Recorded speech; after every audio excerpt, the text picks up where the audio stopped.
Good morning mga ka-trade with Mig. So today is Sunday, rest day ng mga trader, mga gold traders, mga forex traders dyan. So every weekend lang ang ating rest day. Monday to Friday talagang tutok tayo sa chart, abang tayo setup. So gusto ko lang i-share sa inyo yung experience namin this week sa hybrid forward testing. This is part 3 nga pala ng ating continuation documentary sa ating hybrid program kasama ang batch 1. So, share ko lang sa inyo yung experience namin during drawdowns. So, ako personally during drawdowns this week, simula Monday to Friday. So, basically, yung result namin nung Monday to Friday. So, nung Monday, okay. Napagbigyan tayo ng market based sa hybrid system. So, nag-profit tayo pero Tuesday to Friday, puro SL. So, parang drawdown tayo this week kay hybrid.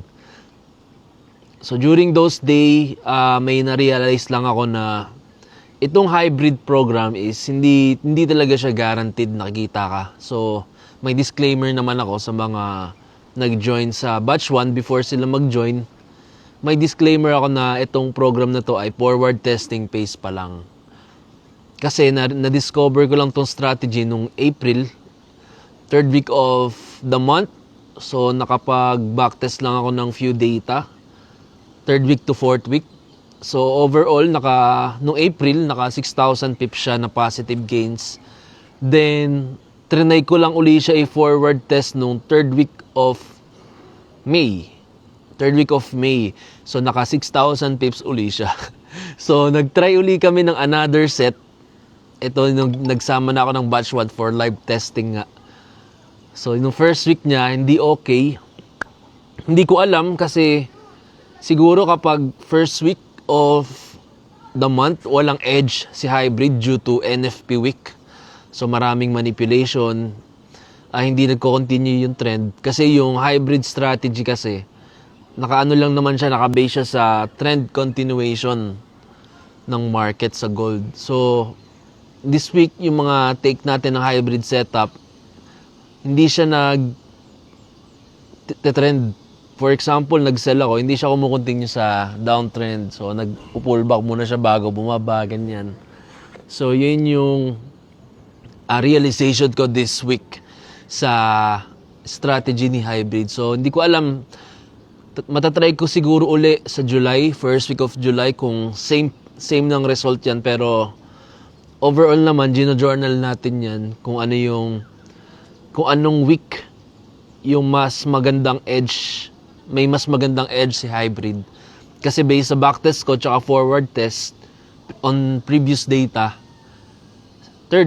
laging third week of April, 3rd week of May, doon tumataas yung win rate ni hybrid eh.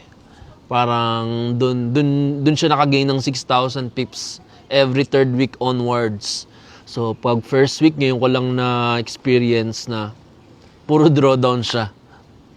So, malalaman natin yan ngayong 2nd week of June. So, ngayong darating na Monday. So, overall, ang capital naman natin ay $737 ang natitira, pero ang pinaka main capital natin is $1,000. Ayan. So, papakita ko sa inyo yung result. Hindi ko alam kung kita ba yan. Kita ba siya? Kaya kakagising ko lang, pasensya na guys. Ayun, puro SL yan, ayan. Sa dulo, kung may kita nyo, ito, dito. Kita ba siya? Ayan. Ayan, puro SL na siya. Monday, nagtipi naman yan. Good thing, nagtipi siya kahit isa. At least, nabawasan yung drawdown pace. So, may natitira pa akong 737 na balance. So, anong plano this coming week? This coming week, same pa rin yung setup, hybrid, hanap pa rin hybrid setup. Then, of course, dapat yung consistency natin when it comes to lot sizing is the same. Kung nag 0.01 lot ka sa first few setups, dapat panindigan natin siya until matapos yung 20 setups.